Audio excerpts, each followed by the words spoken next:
దేశంలోనే రెండవ అతిపెద్ద గిరిజన జాతర నాగోబా జాతర. ఒకవైపు సమ్మక్క సారక్క జాతర ఘనంగా జరుగుతుంటే ఆదిలాబాద్ జిల్లా ఇంద్రవెల్లి మండలం కేస్లాపూర్లో కూడా ప్రతి ఏటా పుష్యమాసంలో నాగోబా జాతర అట్టహాసంగా జరుగుతుంది. అసలు ఈ నాగోబా జాతర వెనుకున్న కథ ఏంటి? నాగోబా జాతరలో ఈ మెస్రం వంశస్థులు కావచ్చు, గిరిజనులంతా కూడా పాటించే నియమ నిబంధనలు ఏంటి? ఈరోజు ప్రత్యేక కథనంలో చూద్దాం. ఆదిలాబాద్ జిల్లా ఇంద్రవెల్లి మండలంలోని కేస్లాపూర్ నాగోబా జాతరకు ముస్తాబైంది. గిరిజన తెగలు ప్రత్యేకంగా జరుపుకునే ఈ వేడుకకు అన్ని ఏర్పాట్లు పూర్తయ్యాయి. ఈ నెల 4న నాగేంద్రుడికి అభిషేకం, ప్రత్యేక పూజలు, నైవేద్యం సమర్పించడంతో ఉత్సవాలు మొదలవుతాయి. ఏటా పుష్యమాసం వచ్చిందంటే ఆదివాసీ గూడాల్లో జాతర సందడి మొదలవుతుంది. అమావాస్య రోజున అభిషేకం నిర్వహించి ప్రత్యేక పూజలు చేస్తారు. గిరిజనుల్లోని గోండు, మెస్రం వంశస్థుల కులదైవం నాగదేవత. ఈ దేవతను పూజించే మెస్రం వంశస్థులు దేశంలో ఎక్కడున్నా జాతరకు ఇక్కడికి వస్తారు. తమ వంశంలోని కొత్త కోడళ్లను నాగోబాకు పరిచయం చేసి మొక్కులు తీర్చుకుంటారు. జాతరకు ఛత్తీస్గఢ్, ఒడిషా, మధ్యప్రదేశ్, మహారాష్ట్ర, జార్ఖండ్ నుంచి గిరిజనులు లక్షలాదిగా వస్తారు. జందరం మండల్లో కల్మడగ రేవులో మేము పోయి మడుగులో స్నానం చేసి అక్కడ గంగా పూజ చేసి పవిత్ర అయిన జలపాతాను మేము అక్కడ మొక్కి అక్కడ పూజ చేసి గంగకు అందరు అక్కడ అన్నదమ్ములు వచ్చి మళ్ళీ అక్కడ పూజ చేసి నీళ్ళు అక్కడ నుంచి తీసిన తర్వాత మళ్ళీ అట్లనే రాత్రి మొత్తం 20 గంటలు రాత్రి నడిచినాం. ప్రపంచంలోనే అతిపెద్ద ట్రైబల్ జాతర సమ్మక్క సారక్క అయితే రెండవ అతిపెద్ద జాతర ఆదిలాబాద్ జిల్లాకు సంబంధించిన నాగోబా జాతర. నాగోబా జాతరకి అంకురార్పణ పడింది.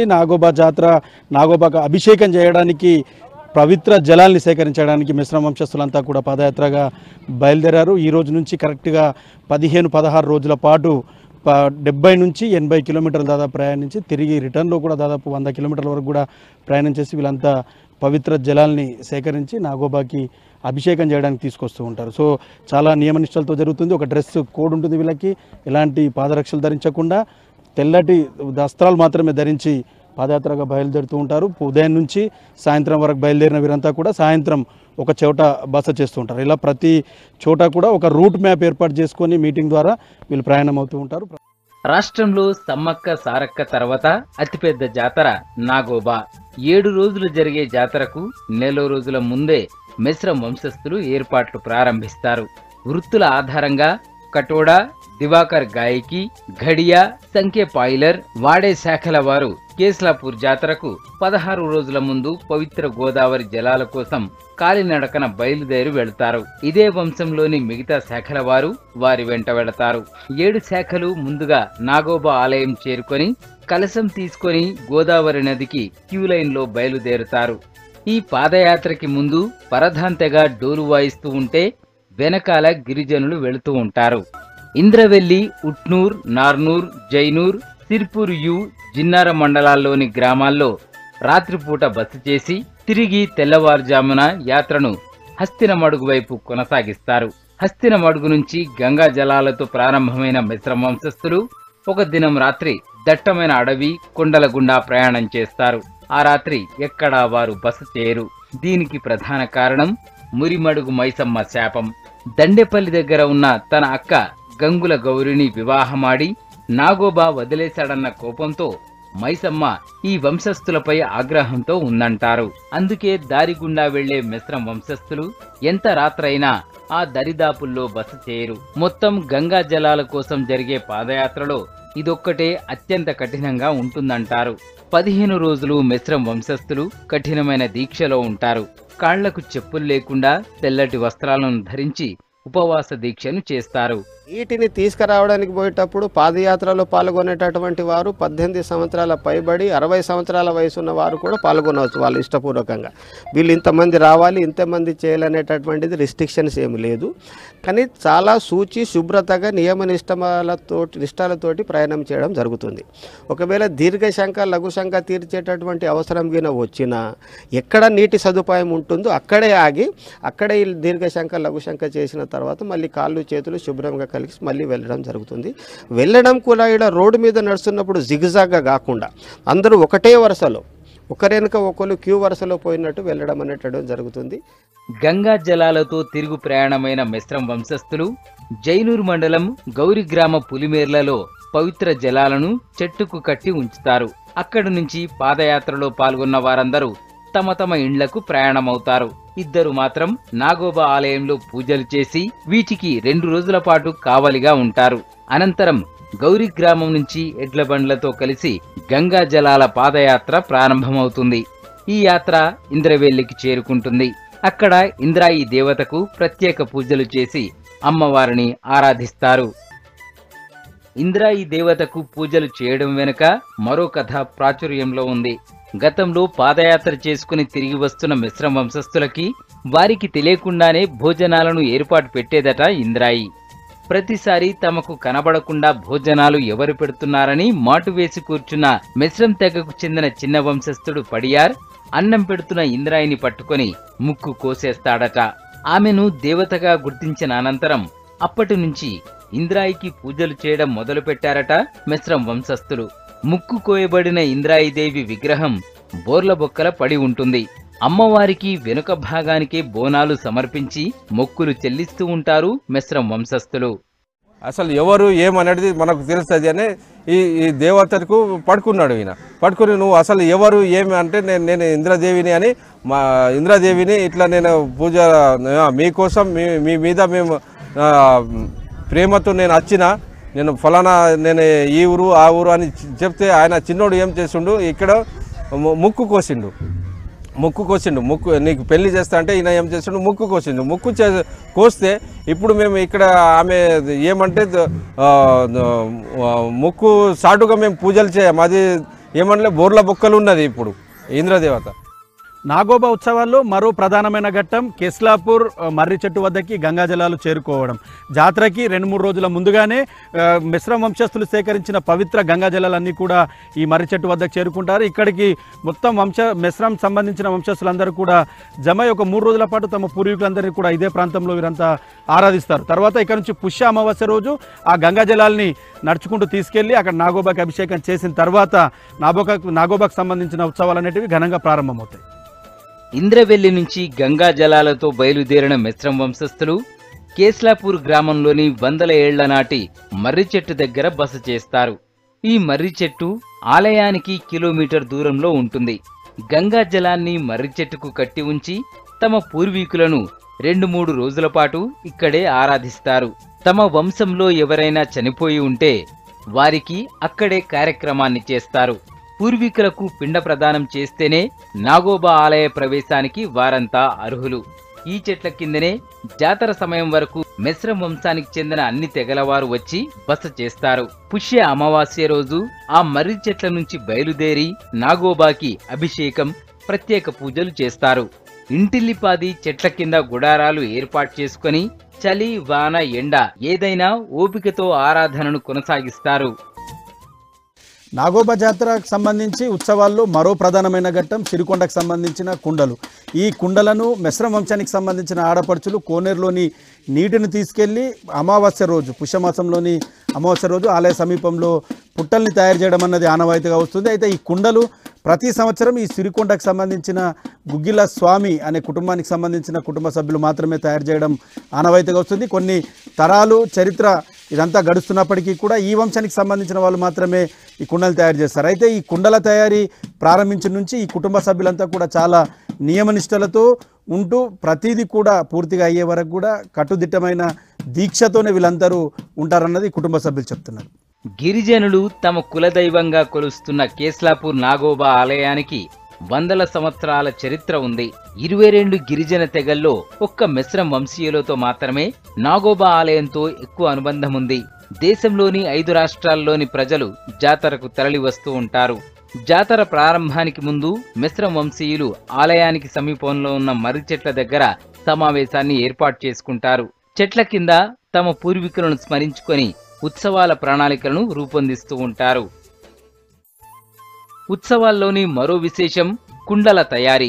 ఆదిలాబాద్ జిల్లా ఇచ్చోడ మండలం సిరికొండలోని గుగ్గిళ్ల వంశీయులు నాగోబా కోసం కుండలు తయారు చేయడం ఆచారంగా వస్తోంది. పుష్యమాసంలో నెలవంక కనిపించిన తర్వాత మిశ్రం వంశీయులు ఎడ్ల బండ్లలో సిరికొండకు వస్తారు. ఇక్కడి గుగ్గిళ్ల వంశస్థుడైన కుమ్మరి గుగ్గిళ్ల పెద్దస్వామి ఇంటికి చేరుకొని కుండలు తయారు చేయాలని కోరుతారు. వంటల కోసం 2 పెద్ద కుండలు, వీటిని కప్పిపెట్టేందుకు చిప్పలు, దీపంతలు, నీటి కుండలు కలిపి 130కి పైగా కుండల తయారీకి ఆర్డర్ ఇస్తారు. మెస్రం వంశీయులు ఈ కుండలను గంగాజల సేకరణతో పాటు వంట చేసి జాతరలో భక్తులకు భోజనం పెడతారు. అయితే కుండలు తయారు చేసే గుగ్గిళ్ల వంశస్థులు ఈ నెల రోజుల పాటు చాలా పవిత్రంగా ఉండి వాటిని తయారు చేస్తారు.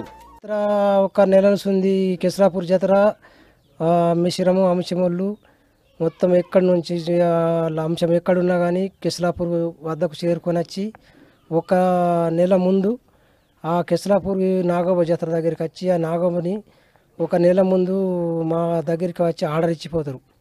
ఒక 100 నుంచి 120 దాకా పెద్ద కుండలు, మళ్ళా తర్వాత చిన్నవి ఒక 50 దాకా, మళ్ళీ ఇంకా అన్నిటికన్నా ఒక పెద్దవి ఒక 5, మళ్ళీ తవిడ అవి మూతలు ఒక 20 దాకా, ఒక 150 దాకా దీపములు, అవన్నీ 200 చిల్లర దాకా మేము ఇచ్చేస్తాం. ఒక నెల సంది మేము ఆ పనిని చేస్తాం. కెస్లాపూర్ నాగోబా జాతరలో జరిగే ప్రతి ఘట్టానికి ఒక విశేషం ఉంటుంది. ప్రధానంగా ఈ నాగోబా జాతర ప్రారంభమయ్యే అర్ధరాత్రి పూట ఒక ప్రత్యేకమైన బేటింగ్ కార్యక్రమం అనేది జరుగుతుంది. ప్రస్తుతం కనబడుతున్న ఈ గోవాడ్లో బేటింగ్ అనే కార్యక్రమం జరుగుతుంది. మెస్రం వంశంలో కొత్తగా పెళ్ళైన ఆడపడుచులంతా కూడా రాత్రిపూట ఇక్కడ బస చేసి అర్ధరాత్రి నాగోబాకి అభిషేకాలు జరిగిన తర్వాత వీళ్ళందరినీ నాగోబాకు పరిచయం చేస్తూ ప్రత్యేక పూజలు చేయడాన్ని బేటింగ్ కార్యక్రమం అంటారు. ఈ తతంగం అంతా కూడా నాగోబాకి అర్ధరాత్రి పూట అభిషేకాలు జరిగిన తర్వాత ఈ బేటింగ్ కార్యక్రమం ఉంటుంది.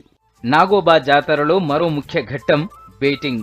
జాతర సమయంలో చేసే పూజల్లో మిశ్రం వంశ ఆడపడుచులు, అల్లుళ్లకు ప్రత్యేక స్థానం కల్పిస్తారు కుల పెద్దలు. జాతర సమయంలో 22 తెగలకు చెందిన కొత్త కోడళ్లందరికీ కులదేవతను పరిచయం చేస్తారు.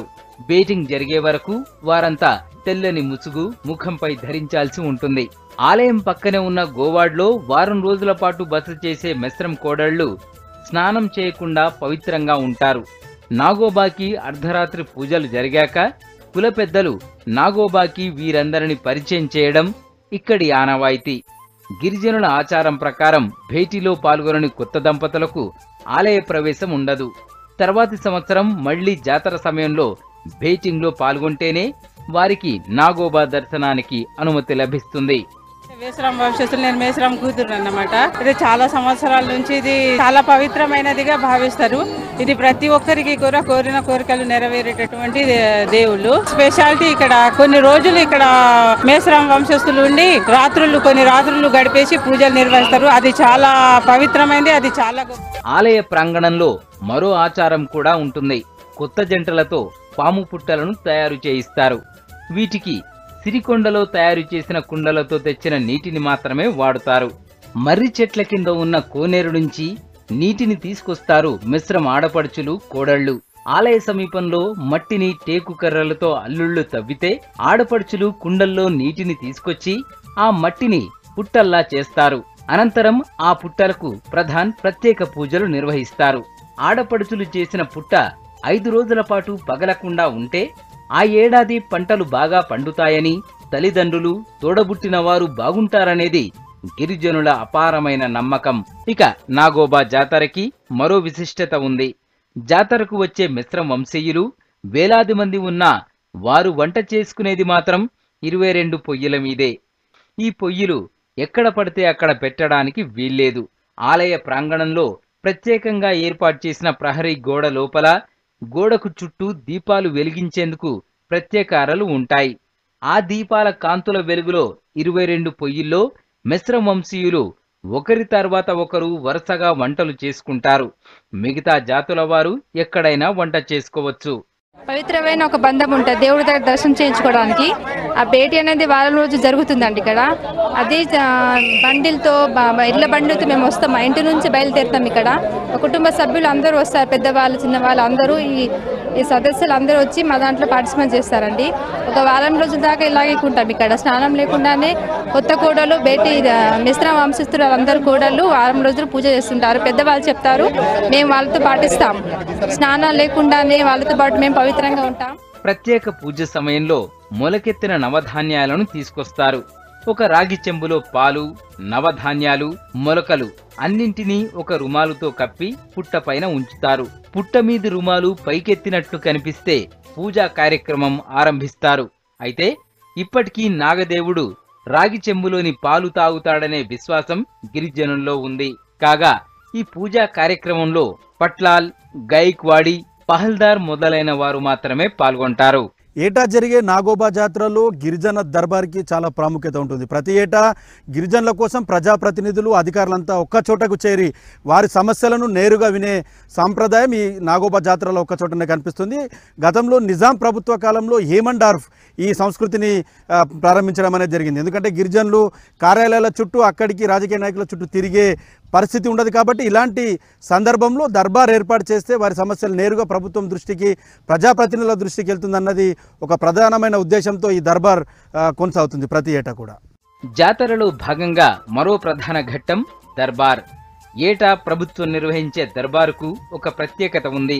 దశాబ్ద కాలం క్రితం మారుమూల గ్రామాలకు ఎలాంటి సౌకర్యాలు లేవు. నాగరికులను చూసి ఆదివాసీలు పరిగెత్తేవారు. గిరిజనుల దగ్గరకు అధికారులెవరూ వెళ్లేవారు కాదు. అప్పుడే భూమి కోసం, విముక్తి కోసం సాయుధ పోరాటం చేసి కుమరం భీం మరణించాడు. గిరిజనుల సమస్యలను తెలుసుకొని పరిష్కరించేందుకు జాతరలో దర్బారు ఏర్పాటు చేయాలని నిర్ణయించారు. నాగోబా జాతరలో ప్రొఫెసర్ హైమండార్ఫ్ 1942లో మొదటిసారిగా దర్బార్ నిర్వహించాడు. స్వాతంత్ర్యం వచ్చినప్పటి నుంచి ఇప్పటి వరకు జిల్లా కలెక్టర్ ఆధ్వర్యంలో దర్బార్ కొనసాగుతోంది. జాతర చివరి రోజున జరిగే ఈ దర్బారుకు గిరిజన పెద్దలు, తెగల నాయకులు, ప్రజాప్రతినిధులు, అధికారులు హాజరవుతూ ఉంటారు. వీళ్లంతా ప్రజా సమస్యలపై చర్చిస్తారు. అయితే ఈ మధ్యకాలంలో నిర్వహించే దర్బార్లో తమ సమస్యలేవి పరిష్కారం కావడం లేదంటున్నారు ఆదివాసీలు. ప్రభుత్వాలే గ్రామాలలోకి వెళ్ళాలి, అధికారులే గ్రామ సమస్యలతో పాటు వాళ్ళతో మమేక్యం అయితేనే వాళ్ళ సమస్యలు పరిష్కరిస్తబడతాయి అనేటువంటి ఆలోచనతోటి ఆ రోజు హైమండ్రాఫ్ వచ్చేసి ఇక్కడ 2 దర్బార్లను నిర్వహించండి. ఒకటి కెస్లాపూర్ దర్బార్, మిగతా ఏదైతే రాయ్ సెంటర్స్ ఉంటుందో నిర్మాణక సమితి దాంట్లో ఉంటుంది. ఆ 2 దర్బార్లోనే ఆదివాసుల సమస్యలు పరిష్కారం అవుతాయి అని చెప్పడం జరిగింది. కారణం ఏంటంటే వీళ్ళు ప్రభుత్వాల మీద నమ్మకాలు లేవు.